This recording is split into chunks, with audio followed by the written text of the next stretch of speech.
হযরত আলী সাহাবীদের সামনে বলেন, ও নবীর সাহাবীরা, বনি ইসরাইলের একজন ঈমানদার যে পয়গম্বর মুসার ব্যাপারে বনি ইসরাইলের লোকদেরকে, ফিরাউনের লোকদেরকে বলেছিল, আতাতুলুনা রাজুলান আন ইয়াকুলা রাব্বি আল্লাহ ওয়া ক্বাদ জাআকুম বিল বায়িনাতি মির রাব্বিকুম।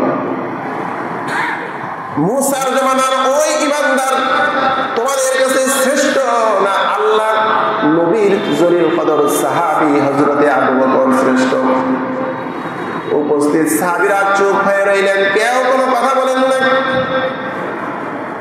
হযরতে আলী বলেন, আল্লাহর কসম করে বলি, বনি ইসরাইল জামানার ওই ঈমানদার ব্যক্তি সমগ্র জীবন হযরতে আবু বকরের জীবনের একটি মুহূর্ত আল্লাহর কাছে এত দাম, বনি ইসরাইল জামানার ওই যুবকের সারা জীবনের ঈমানের চেয়ে, সারা জীবনের আমলের চেয়ে হযরত আবু বকরের আমল, একটা সময়ের আমলের দাম আল্লাহর কাছে অনেক বেশি।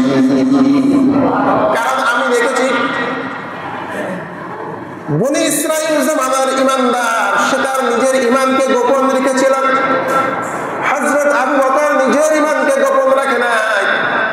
বনি ইসরাইলের ঈমানদার শুধু মানুষকে উপদেশ দিয়েছিল, হযরত আবু বকর শুধু উপদেশ দেয় নাই, নিজের জীবনকে বাঁচিয়ে রেখে আল্লাহর রাসূলকে কাফেরদের হাত থেকে রক্ষা করেছিল। দুনিয়ার সকল কাজ কর্ম থেকে ফারিগ করে পবিত্র জুমার দিন জুমার 2 রাকাত ফরজ নামাজ আদায় করার উদ্দেশ্যে আল্লাহ রাব্বুল আলামিন তারই পবিত্র ঘর মসজিদে আসার তৌফিক দান করেছেন। এজন্য বিশ্ব মালিক, বিশ্ব প্রতিপালক আল্লাহ সুবহানাহু ওয়া তাআলার দরবারে শুকরিয়া আদায় করছি। সকলে জোরে সোরে বলুন আলহামদুলিল্লাহ।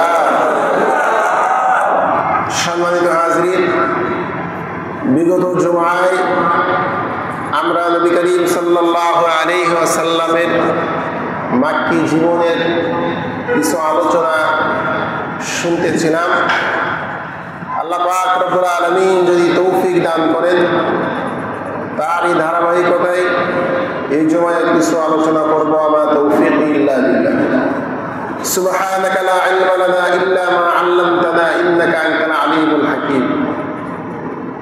নবী করিম সাল্লাল্লাহু আলাইহি ওয়াসাল্লামের হায়াতের 63 বছরের জিন্দেগি, জীবন নিয়ে যদি আলোচনা করা হয়,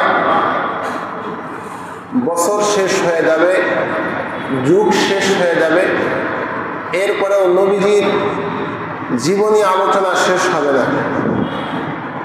তথাপি সিরাত গ্রন্থে, বিভিন্ন সিরাত গ্রন্থ রয়েছে, নবীজির জীবনীর উপরে অনেক কিতাব লেখা হয়েছে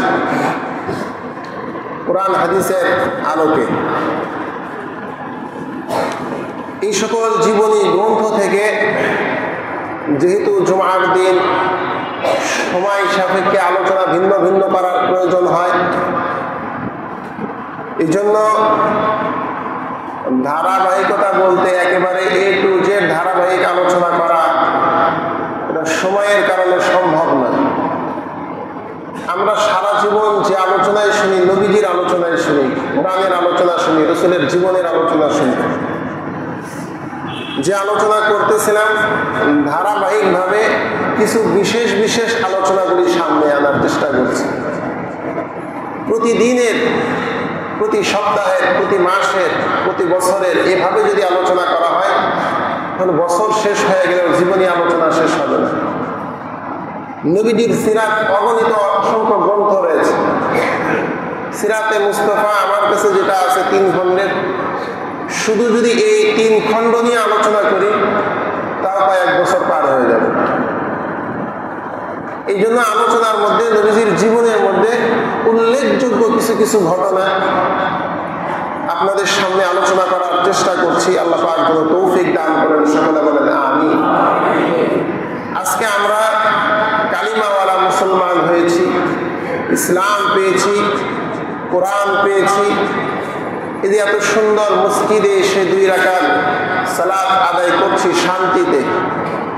একটা সময় এত সহজ ছিল না মসজিদে নামাজ আদায় করা। একটা সময় জবানে লা ইলাহা ইল্লাল্লাহ বলা এতটা সহজ ছিল না। আমি ছোট করে একটা উদাহরণ আপনাদের সামনে দেয়। আমাদের দেশে ধর্মের কথা পরে রাখি, রাজনৈতিক অনেক দল আছে। আপনি এই সমস্ত রাজনৈতিক দলের সাথে প্রতিযোগিতা করে আপনি এককভাবে, আপনার দলে কোনো অনুসারী নেই, কোনো সমর্থক নেই, নতুন একটা দল চালু করেন। আপনি মনে করেন আপনার চোখের সামনে যে দলগুলি দেখছেন কাউকে নীতির মধ্যে পাচ্ছেন না, অনেকের নীতির মধ্যে অনেক এলোমেলো আছে। আপনি চাচ্ছেন আমি একটা ইনসাফ প্রতিষ্ঠিত করা যায় এমন একটা দল আমি তৈরি করব, গঠন করব। আপনার কোনো সমর্থক নেই, শুধু বাংলাদেশের মধ্যে এমন একটা দল আপনি তৈরি করতে দিয়ে দেখেন কি পরিমাণ লাঞ্ছনা বঞ্চনার শিকার আপনি হবেন, অপদস্থ অপমানিত হবেন। সম্ভব হবে না বললেই বেশিরভাগ আশা করা যায় যে আমার আপনার দ্বারা একটা রাজনৈতিক দল গঠন করে, আমার পক্ষে লোক তৈরি করে, জনসমর্থন তৈরি করে আমার দলটাকে ক্ষমতায় বসানো এত সহজ না। মক্কার জমিনে সমস্ত আরববাসী ছিল একদিকে, আর নবীজি ছিলেন একদিকে। তার কোনো অনুসারী ছিল না, তার পাশে কোনো লোক দাঁড়াবার মতো ছিল না। নবীজির আদর্শ দেখে, নবীজির সততা দেখে, আমানতদারিতা দেখে, তার পবিত্র আখলাক দেখে, যা চরিত্রের মধ্যে কোনো কালিমা ছিল না, তার ব্যবহার দেখে কিছু মানুষ তার প্রতি আকৃষ্ট হয়েছিল, কিছু মানুষ তার অনুসারী হয়েছিল। তার আখলাক, তার ব্যবহার যদি খারাপ থাকতো তাহলে তার জন্য এতটা সহজ হতো না। এমন মহামানব হওয়ার পরেও তার জন্য কতটা কঠিন ছিল। যেখানেই দাওয়াত দিতে গেছে সেখানেই বাধা, যেখানেই দাওয়াত দিতে গেছে সেখানেই বাধা। নবীজি সাল্লাল্লাহু আলাইহি ওয়াসাল্লাম জিলমাজাজ নামক বাজারে গেলেন। বাজারের সমস্ত লোকদেরকে উদ্দেশ্য করে ভাষণ দিচ্ছেন আর ডাকতেছেন, আইয়ুহান নাস কুলু লা ইলাহা ইল্লাল্লাহ তুফলিহুন। হে বাজারের মানুষেরা, হে মানুষ, তোমরা বলো লা ইলাহা ইল্লাল্লাহ, তোমরা সফল হয়ে যাবে। তারিক ইবনে আব্দুল্লাহ বর্ণনা করেন, নবীজি যখন জিলমাজাজ নামক বাজারে কালিমার এই আলান দিলেন, ঘোষণা করলেন, একজন ব্যক্তি দেখলাম দৌড়ে আসলো, নবীজির শরীরে পাথর মারতেছে, শরীরটা রক্তে রঞ্জিত করে ফেলেছে। আর বাজারের লোকদেরকে লক্ষ্য করে বলছে, হে লোক সকল, আব্দুল্লাহর ছেলে মুহাম্মদ তোমাদেরকে যে কথা বলছে তোমরা তার কথা শুনো না, সে একজন জাদুকর। বনি কিনানা গোত্রের আর একজন বয়োবৃদ্ধ ব্যক্তি একই কথা বলছে জিলমাজাজ নামক বাজারে। নবী যখন বলেন আইয়ুহান নাস কুলু লা ইলাহা ইল্লাল্লাহ তুফলিহুন, আবু জেহেল দৌড় দিয়ে আসলো, নবীজির শরীরে মাটি ছুটতেছে, নবীজিকে অকথ্য ভাষায় গালমন্দ করছে। আর বাজারের লোকদেরকে লক্ষ্য করে বলেন, মুহাম্মদ ইবনে আব্দুল্লাহ তোমাদেরকে তোমাদের ধর্ম থেকে ফিরিয়ে নিতে চায়, তোমরা তার কথায় কর্ণপাত করো না, চলো আমরা অন্যদিকে চলে যাই, মুহাম্মাদের কথা তোমরা শুনতে যাও না। প্রখ্যাত তাবেঈ উরওয়া ইবনে জুবায়ের রাহমাতুল্লাহি আলাইহি, তিনি একবার হযরত ওমর ইবনে আব্দুল আস, আব্দুল্লাহ ইবনে ওমর ইবনে আস রাদিয়াল্লাহু আনহুকে বলেন, দিন প্রচারের জন্য নবীজিকে কষ্ট করেছেন, তার কিছু নমুনা আপনি আমাদের কাছে বর্ণনা করুন। হযরত আব্দুল্লাহ ইবনে ওমর নবীজির দিন প্রচারের কষ্টের নমুনা বর্ণনা করতে গিয়ে একটা ঘটনা উল্লেখ করলেন। আল্লাহর নবী বাইতুল্লাহ নামাজ আদায় করতেছিলেন, এমন সময় উতবা ইবনে রবিআ, প্রখ্যাত একজন পরিচিত ইসলামের সবচেয়ে বড় একজন দুশমন ছিল, আব্দুল্লাহ ওমর ইবনে আস বলেন, আব্দুল্লাহ ইবনে ওমর বলেন, আমি দেখলাম উতবা ইবনে রবিআ আল্লাহর রাসূলের গলার মধ্যে একটা রশি পেঁচিয়ে এমন জোরে টান দিয়েছে, আমার মনে হয় তার শ্বাসরুদ্ধ হয়ে যাচ্ছিল, শ্বাস বন্ধ হয়ে গিয়েছিল। এমন সময় হযরত আবু বকর সিদ্দিক রাদিয়াল্লাহু আনহু এই ঘটনাটা তার চোখে পড়ল, দৌড় দিয়ে চলে আসলেন, উতবা ইবনে রবিআকে ধাক্কা দিয়ে সরিয়ে দিলেন আর বললেন, কোরআনের এই আয়াত, আতাকতুলুনা রাজুলান আইয়াকুলা রাব্বি আল্লাহ, একটা মানুষকে তোমরা এজন্যই মারতে চাও যে মানুষটা বলে আমার রব আল্লাহ, আমার রব আল্লাহ, এই কথা বলার কারণে তোমরা একটা মানুষকে মারতে চাও? এত নিকৃষ্ট তোমরা। বনি ইসরাইল জামানায় হযরতে মূসা আলাইহিস সালাতু ওয়াস সালামের সময়ের কথা, ফেরাউন এবং হামান তার অনুসারী যারা ছিল তাদের মধ্যে একজন ব্যক্তি গোপনে মুসলমান হয়েছিল, কালিমা গ্রহণ করেছিল। ফেরাউন হামান তার দলবল যখন পয়গম্বর মূসাকে মারার জন্য ষড়যন্ত্র করলো, পরামর্শ করলো, সিদ্ধান্ত নিল, ওই মুমিন বান্দা সে তার ঈমানকে গোপনে রেখেছিল।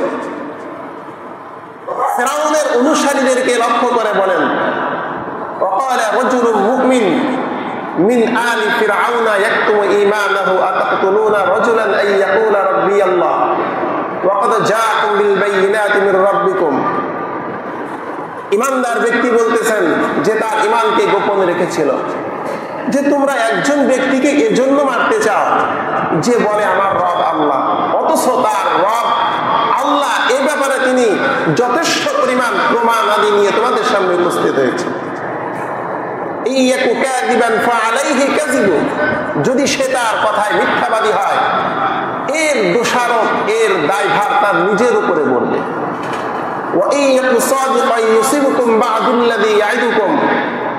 আর যদি সে তার কথায় সত্যবাদী হয়, তোমরা তার বিরোধিতা করতেছ, তার কিছুটা আযাব, তিনি যে ভয়ের ভীতির সুসংবাদ তোমাদেরকে দিচ্ছেন, সতর্ক করছেন, সেই মুসিবতের একটা অংশ তোমাদের উপরে তা আসবে।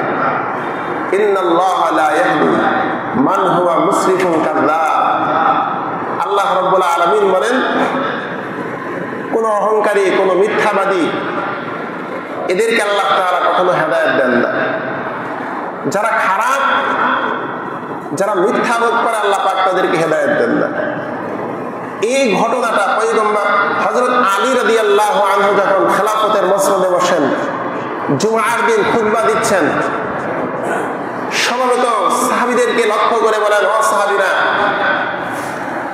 তোমরা কি জানো আমাদের মধ্যে সবচেয়ে বীর বাহাদুর শক্তিশালী লোকটা কি? উপস্থিত মদিনার সাহাবীরা বলতেছেন, আলী, আপনার মতো এবং বীর বাহাদুরের, আপনার মতো এমন বীর বাহাদুর আমাদের চোখে আর কাউকে দেখি না, আপনি তো আমাদের মাঝে সবচেয়ে বীর বাহাদুর। হযরত আলী বলেন, না, আমি সবচেয়ে বীর বাহাদুর না। হ্যাঁ, কেউ যদি আমার সাথে লড়তে আসে, আমি তার সাথে মোকাবেলা করি, প্রতিশোধ নেই, সেই শক্তি সামর্থ্য আমার আছে।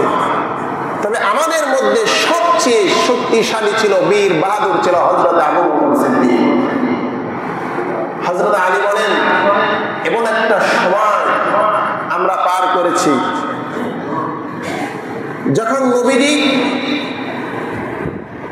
মক্কায় নামাজ আদায় করতেছিলেন, কাফেরদের একটি দল আল্লাহ রাসূলের উপর আক্রমণ করে বসলো। হযরত আবু বকর সিদ্দিক রাদিয়াল্লাহু আনহুর চোখে এই দৃশ্যটা পড়ার সাথে সাথে বাস পাখির মতো সেই কাফেরদের উপরে ঝাঁপিয়ে পড়লেন। একজন আবু বকর তাদের সঙ্গে মোকাবেলা করে সমস্ত মুশরিকদেরকে ছত্রভঙ্গ করে দিয়েছিল আর বলেছিল,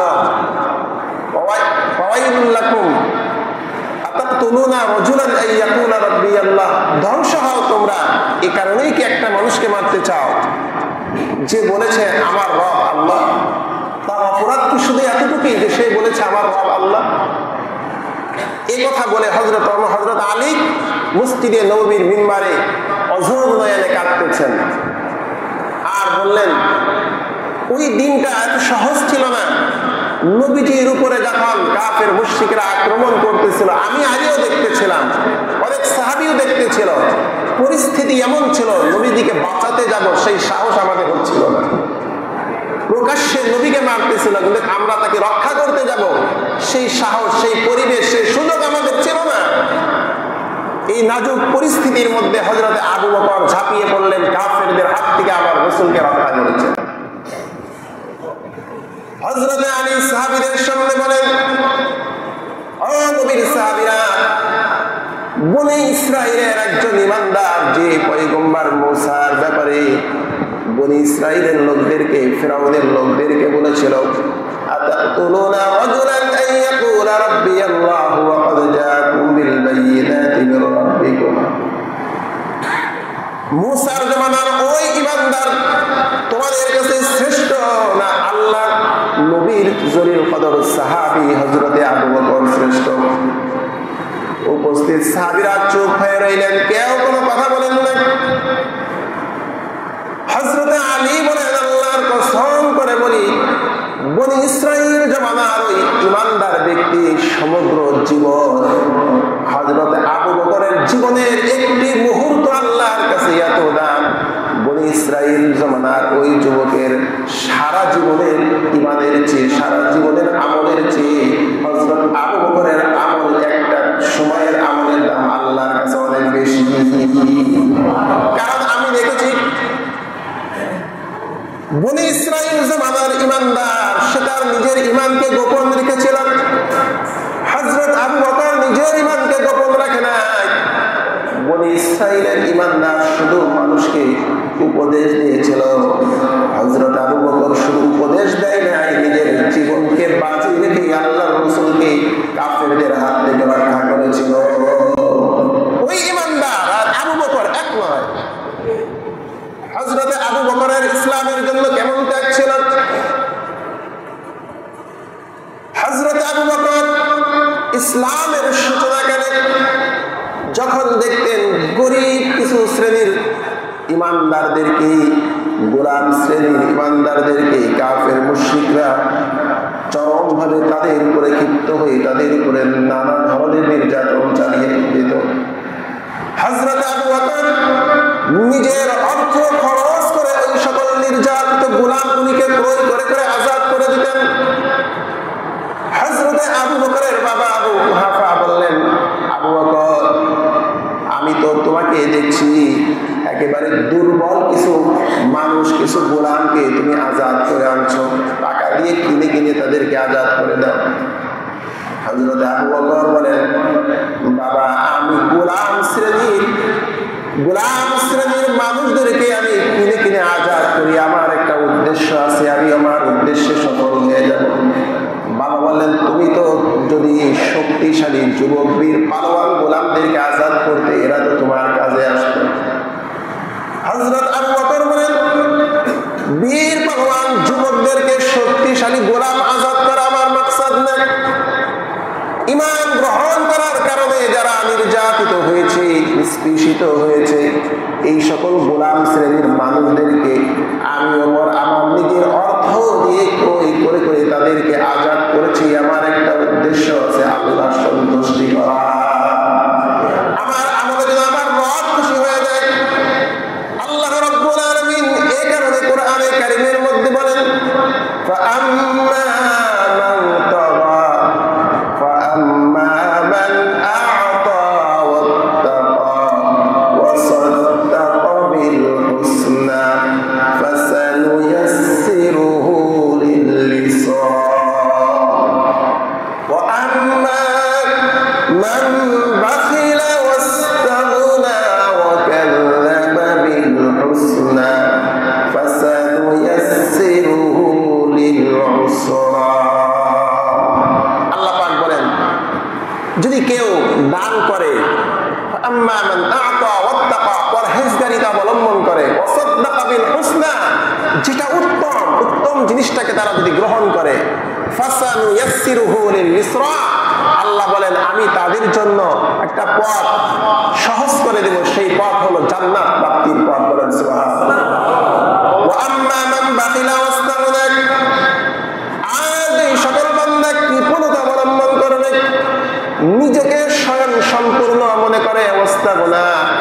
সে কারোর মুখাপেক্ষী নয় এমন মনে করে। সে বলে আমি নিজে স্বয়ং সম্পূর্ণ, আমার চলার ক্ষেত্রে বলার ক্ষেত্রে আমি কারোর মুহতাজ নয়, কারোর মুখাপেক্ষী নয়। আর তার সামনে উত্তম কোনো বিষয় আসলে সে গ্রহণ করে না। আল্লাহ তাআলা বলেন ওই ব্যক্তির জন্য আমি সহজ করে দিব জাহান্নামের পথ, বিপদের পথ, কঠিন পথ, মুসিবতের পথ তার জন্য আমি আল্লাহ সহজ করে দিব।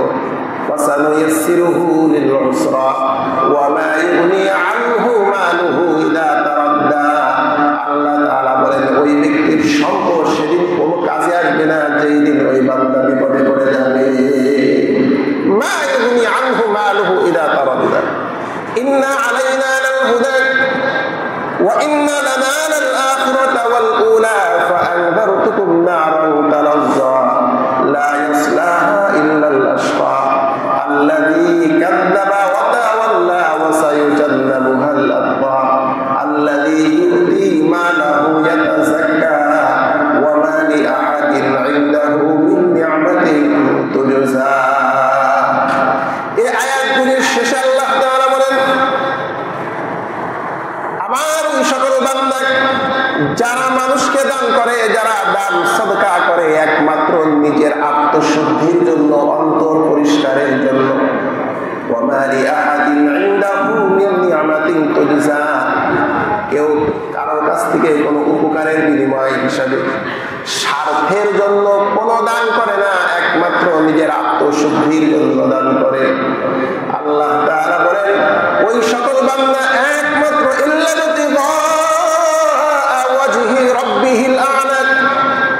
তাদের দানের পিছনে একটা উদ্দেশ্য থাকে, মহান রবের সন্তুষ্টি, মহান রবের সন্তুষ্টি কামনা। আল্লাহ তাআলা হযরতে আবু বকরের ব্যাপারে প্রশংসা করে আয়াত নাযিল করেছে।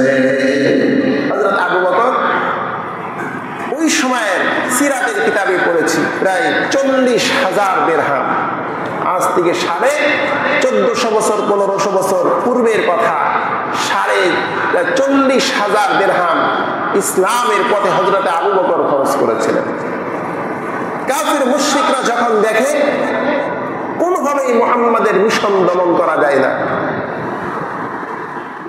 এইভাবে কাফির মুশরিকরা মুসলমানদের উপরে নির্যাতন নিস্ত্রীমূলক দিন যায় বাড়াতেই থাকে, দিন যায় বাড়াতেই থাকে। পরিবেশ এতটা ঘোলাটে হয়ে গেল, নবীজি কিছু সাহাবীদেরকে বললেন তোমরা তোমাদের ইমানকে যদি ধরে রাখতে চাও, এই সমাজের মধ্যে এই পরিবেশের মধ্যে থাকলে যে পরিমাণ তোমাদের উপরে অত্যাচার হচ্ছে না জানি কখন ইমান হারা হয়ে যাও, তোমরা মক্কা ছেড়ে হিজরত করে অন্য কোথাও চলে যাও তোমাদের ইমান বাঁচানোর জন্য। প্রথম পর্যায়ে যারা হিজরত করেছিলেন হাবশায় 11 জন পুরুষ 5 জন মহিলা গোপনে অন্ধকারে আত্মগোপন করে এই 16 জন মানুষ হিজরত করলেন হাবশার দিকে।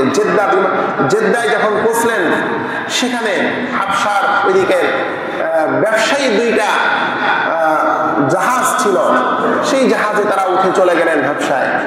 কাফের মুশরিক খবর পেল, খবর পাওয়ার সাথে সাথে তাদেরকে ধরার জন্য জেদ্দার সেই সাগর পাড়ে গেলেন।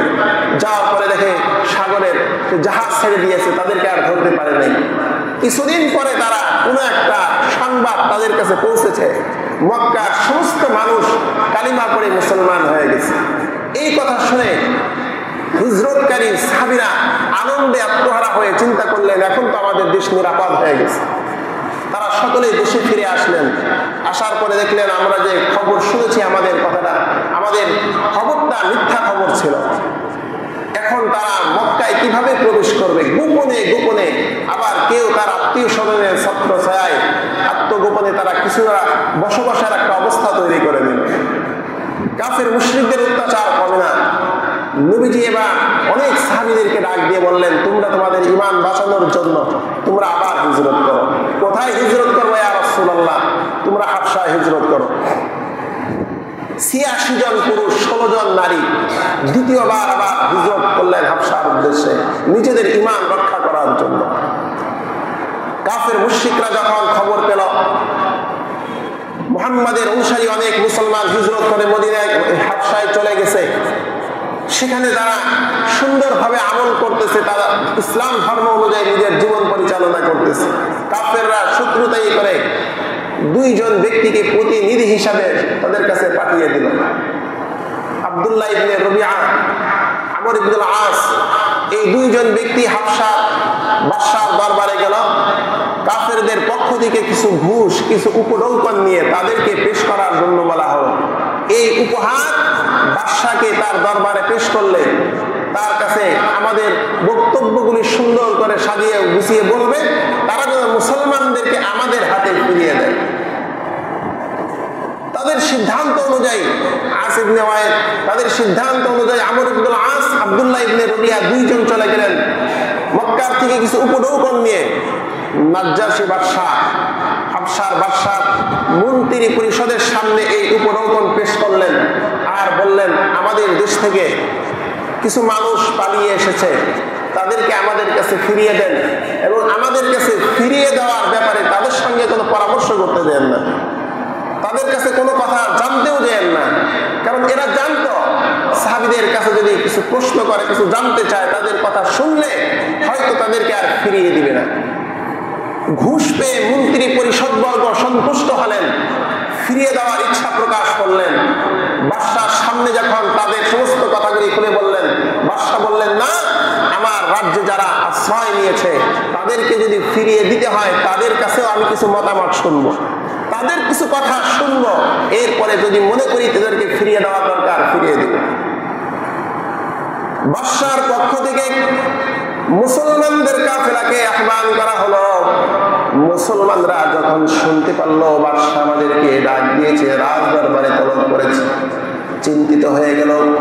আমাদেরকে যদি প্রশ্ন করে কি জবাব দেব? কারণ বাদশাও তো মুসলমান না, বাদশা তো খ্রিস্টান ধর্মের। জাফর ইবনে আবি তালিব বলেন, আল্লাহ যা করেন আমাদের জন্য ভালো কিছু করবেন। আমরা বাদশার সামনে যাব, যেটা সত্য সেটা বলবো, মিথ্যা কোনো প্রশ্রয় দেব না, যা হওয়ার তাই হবে। বাদশার সামনে মুসলমানদের কাফেলা আসলো। অন্য অন্য মানুষ যখন বাদশার সামনে আসে সিজদায় নত হয়ে যায়, বাদশাকে সিজদা করে তারপরে তাকে সম্মান জানায়। জাফর ইবনে আবি তালিব তার অনুসারীদেরকে নিয়ে যখন বাদশার দরবারে প্রবেশ করলেন, মাথা নোয়ালেন না, মাথাটা উঁচু করে সালাম জানিয়ে দিলেন, আসসালামু আলাইকুম। মন্ত্রী পরিষদের মধ্যে অনেকেই ক্ষিপ্ত হয়ে গেল, প্রশ্ন করে করলেও কি ব্যাপার, সকলেই বাদশার সামনে মাথা নত করে আসে, তোমরা কেন মাথা নত করলে না? কেন বাদশাকে শ্রদ্ধা করলে না? জাফর ইবনে আবি তালিব বলেন, আমাদের নবী মুহাম্মদুর রাসূলুল্লাহ সাল্লাল্লাহু আলাইহি ওয়াসাল্লাম আমাদেরকে আদর্শ শিক্ষা দিয়েছেন, আমাদের এই মাথা, এই কপাল একমাত্র মহান রব আল্লাহ ছাড়া কারোর সামনে আমরা নত করব না।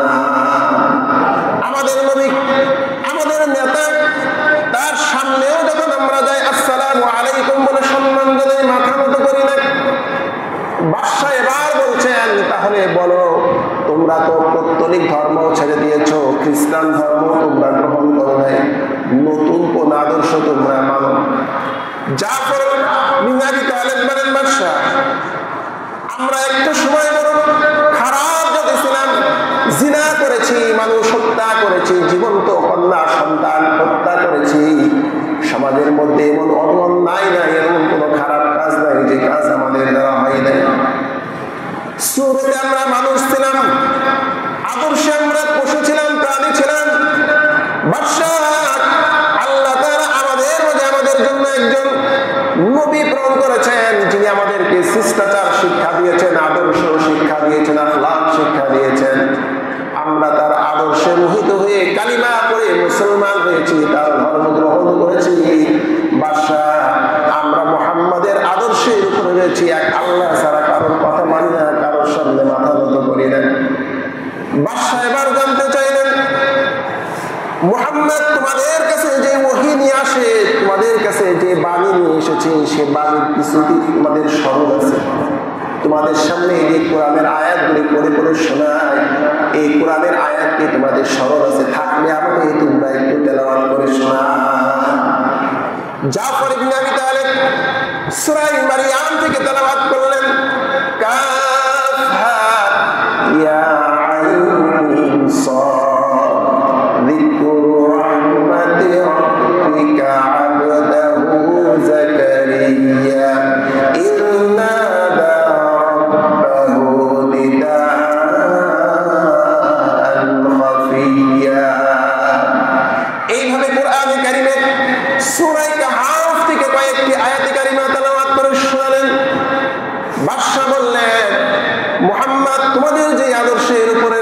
তোমরা তোমাদের আদর্শ পালন করো, তোমরা এখানে থাকো। যে সমস্ত দূত মক্কার কাফিরদের পক্ষ থেকে এসেছিল তাদেরকে বললো না, তোমাদের কাছে এদেরকে ফিরিয়ে দিব না, তাদেরকে দরবার থেকে বের করে দিলেন। আমর ইবনে আস এবার সিদ্ধান্ত নিল এমন কিছু কথা বাদশার সামনে আমি উপস্থাপন করব, বাদশা ক্ষিপ্ত হয়ে যাবে, মুসলমানদেরকে তার দেশ থেকে বের করে দিবে। পরের দিন বাদশার সামনে যে বলল, বাদশা আপনি তো খ্রিস্টান ধর্মের অনুসারী, আপনার নবী ছিলেন হযরত ঈসা, আপনি কি জানেন মুসলমানেরা ঈসা সম্পর্কে বাজে বাজে মন্তব্য করে? খ্রিস্টান বাদশা নাজ্জাশী সে তো ঈসা ধর্মের অনুসারী ছিল, তার ভিতরে তো রাগ তৈরি হয়ে গেল। ডাক দাও, আবার তাদেরকে ডাক দাও। জাফর ইবনে আবি তালিবকে বলল, আমাদের নবী ঈসা সম্পর্কে তোমাদের মন্তব্য কি? জাফর ইবনে আবি তালিব বলেন, বাদশা আপনাদের নবী হযরত ঈসা সম্পর্কে আমরা একটু বাড়িয়েও বলবো না, কমিয়েও বলবো না। আমাদের নবী আপনাদের নবীর ব্যাপারে যা বলেছেন ততটুকুই আমরা আপনার সামনে বর্ণনা করেছি। আমাদের নবী বলেছেন আল্লাহর নবী ঈসা আল্লাহর একজন বান্দা, তার একজন রাসূল, দ্বীনের একজন বার্তাবাহক ছিলেন, এর চেয়ে বেশি কিছু ছিলেন না। হাবশার বাদশা নাজ্জাশী একটা খড়কুটা হাতে উঠিয়ে নিয়ে বললেন, উপস্থিত সমাজের মধ্যে বললেন, আল্লাহর কসম করে বলি, জাফর ইবনে আবি তালিব ঈসা নবীর ব্যাপারে যতটুকু বলেছেন, ঈসা নবী তার চেয়ে চুল পরিমাণও নিজের জন্য বাড়িয়ে কোনো কথা বলেন না। সে তো ভালো কথাই বলেছে, খারাপ কথা কি বলল? কিন্তু কিছু কিছু মানুষ আছে সম্মান করতে যে অতিরঞ্জিত করে ফেলে। রাজদরবারের অনেকে বাদশার মন্তব্য পছন্দ করলেন না, যে আমাদের নবীর ব্যাপারে শুধু এতটুকু কথা, আর কোনো কথা নেই। বাদশা বললেন, আমি লক্ষ্য করছি আমার কথা শুনে তোমরা অনেকে ভুরকুঞ্চিত করছো, অনেকে একটু বিদ্রুপ মন্তব্য করছো, তোমরা আমাকে যা মনে করো তাই করতে পারো।